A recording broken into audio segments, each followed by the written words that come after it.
From Norway to no way. It's Galadon. Welcome back, fellow fans of Clash of Clans. Okay, we've got 5 minutes of highlights from the winning replays of the Hound challenges, beginning with Eve Maxey on number 1. Some of these I have sped up for time's sake. I realize that about 763,299 content creators will be releasing this exact same content at about the same time. Thank you for choosing to come by this particular version of it, where we say, hey, obviously the cheaters got banned. Supercell made their decisions on who cheated and who didn't. Some of the deployments, however, on these replays look suspicious. There is so much going on, especially on challenge number 12, that I don't even know how a human could do that, but that's fine. Hey, Supercell made the judgment call. They know more than we do about who cheated and who played fair. Obviously, if you were watching the leaderboards, you saw more than a few names disappeared.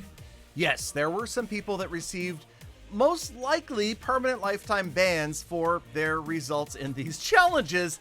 Some players think that Supercell did this on purpose as sort of a bait to try to bait out the cheaters. I don't think that was the case at all, but obviously that's what happened in a way. So we've lost some players who thought that they were going to win 50,000 gems. Supercell has given away hundreds of thousands of gems to the winners of these replays. And I have to say, it was fun to watch. It's been interesting to see these replays for the first time and realize that the imagination, as always, as usual, for you, the Clash of Clans playing public, the imagination, the ingenuity, and the intelligence, the 3 eyes. So let's just get through the rest of these and sit back in amazement, right? Because there's no point in really watching this right now other than to say, wait a minute, there's no way he did that. There's no way you couldn't have had 20 fingers. Okay, now this attack right here, I did like this really ingenious idea of sending in the lava hounds from opposite sides to clear out the seeking air mines and then to take out that air defense. Then you can see on the bottom left-hand side, in order to cut down the time on this attack, the lava hound and the lava pups were doing the majority of the heavy lifting. I thought that was really cool. This was the one I wanted to see most. I just had no idea how anybody could get this done in that fast of a time compared to what the average clasher did. And yes, well done for Cobra. He definitely earned those 50,000 gems, and I doubt that he cheated. Now, we have some attacks that have some crazy simultaneous deployments.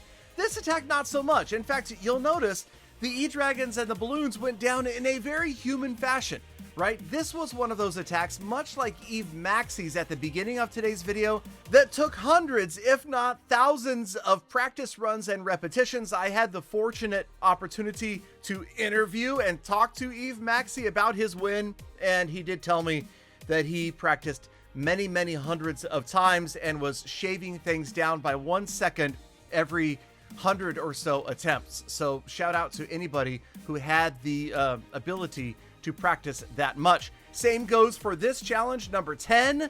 And again, this one is being played at 2x speed, so it's not exactly how it looks in the live game, but if you want to go back and take a look, you can kind of see what happened.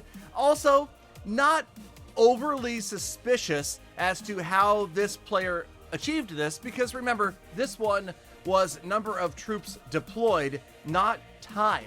So this was more strategy, and I thought that was also interesting. The ones that require fewer troops to win definitely require more skill and practice than the ones that require less time. In fact, the challenges that were timed and the winners did it in the shortest amount of time, other than that simple one with the lava hounds, I find to be suspicious. Let's just talk about Hound Challenge number 12, the Impossible Challenge, which, by the way, I have asked Supercell if they would let me create a truly impossible challenge, since the last impossible challenge failed to be impossible. But let's move on and take a look at this, okay? So now, this was crazy, obviously a ton of strategy, but the number of things going on here at once, that is what blows my mind. I mean, there's almost simultaneous deployment of multiple spells of multiple units from opposite sides of the screen.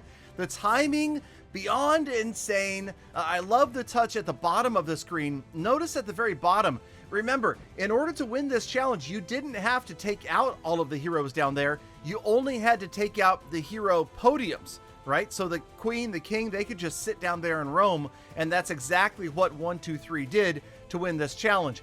Units from every possible direction, spells at the exact perfect point, and the timing of the abilities and everything else absolutely insane. He deserves big credit because obviously this was a legitimate triple. Sorry you didn't win 50,000 gems, but you won my heart by sticking around all the way to the end of today's episode. Now get out there, make the best of the rest of your day, week, month, video, be kind to other people, animals, and the planet. And of course, I hope to see every last one of you back here again tomorrow for more full attacks.